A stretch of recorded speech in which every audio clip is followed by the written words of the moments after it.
What if the men sworn to uphold honor and chivalry were in fact the deadliest assassins of their time? They wore white cloaks marked with blood-red crosses, saints to some, butchers to others. And hidden in their silent rituals and coded prayers may lie the greatest secret of medieval warfare, that the most elite knights were not protectors, executioners under holy command. What if the true purpose of the Knights Templar, the Teutonic Order, and the Hospitallers wasn't to defend the faith, but to silence its enemies forever? The year is 1307. France trembles under whispers of heresy, treason, and occult rituals. King Philip IV, drowning in debt to a powerful monastic military order, makes a decision that will change history forever. He moves to destroy the Knights Templar. But why?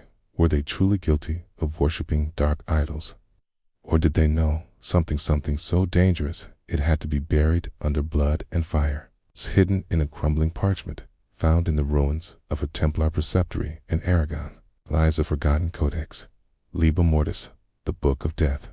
Inside are names, coordinates, and chilling phrases like "in silentem servitium Dei," in silence we serve God. Could this be proof that beneath the grand cathedrals and crusader myths, there existed a clandestine network of night assassins carrying out covert executions sanctioned by the highest powers? The Liber Mortis was first unearthed by a Spanish monk named Brother Alonso in 1928. He claimed it was buried beneath a collapsed altar, sealed in beeswax and marked with the Templar cross.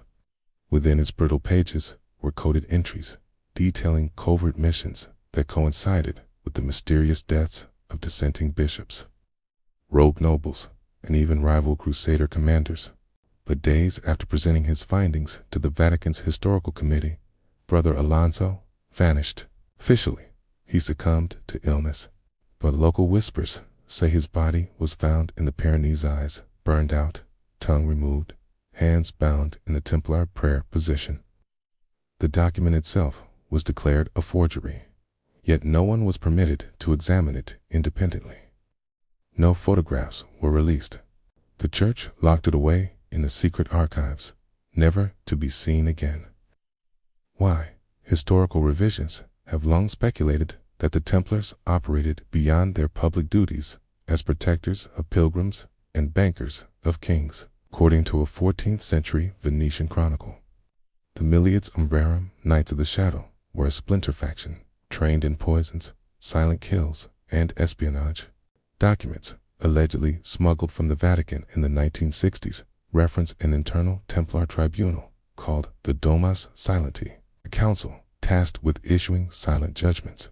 Execution orders were signed, not with a name, but with a symbol, a dagger wrapped in a scroll.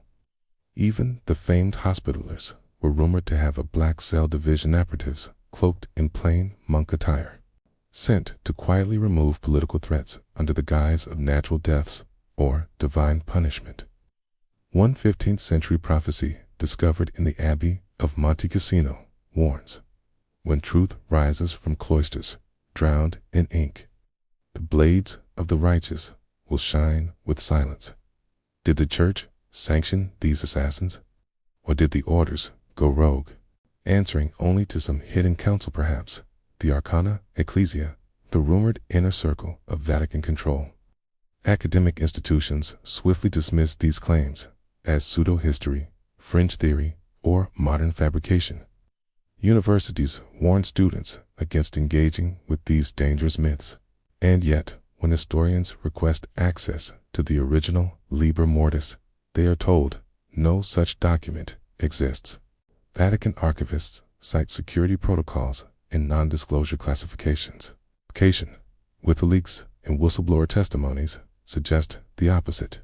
A vault in the Apostolic Archive, labeled Ordens Obscuri, the Dark Orders, holds dozens of censored manuscripts, blacklisted for centuries. One leaked index entry, Codex Judicium Silens, date 1241, author Frater Hugo de Payens. Topic: Discrete eliminations during Council of Sins.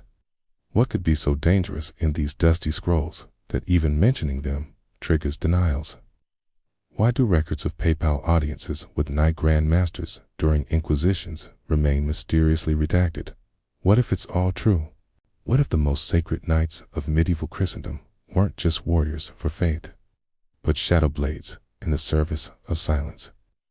What if the same hands that carried the cross also wielded daggers dipped in poison, slipping through castle walls under moonlight, not to protect, but to purge? This isn't just a conspiracy of old, it's a warning. Because if history was rewritten once, could it happen again? Could secret orders still operate in the shadows, under the seal of divine authority? As one forbidden chronicle puts it, they walk not by day, but by oaths. You will not know them till your blood waters their creed. History may not be what you were told. Subscribe, because truth, no matter how buried, always finds its voice. And remember, silence is not always peace. Sometimes, it's the sound of history being erased.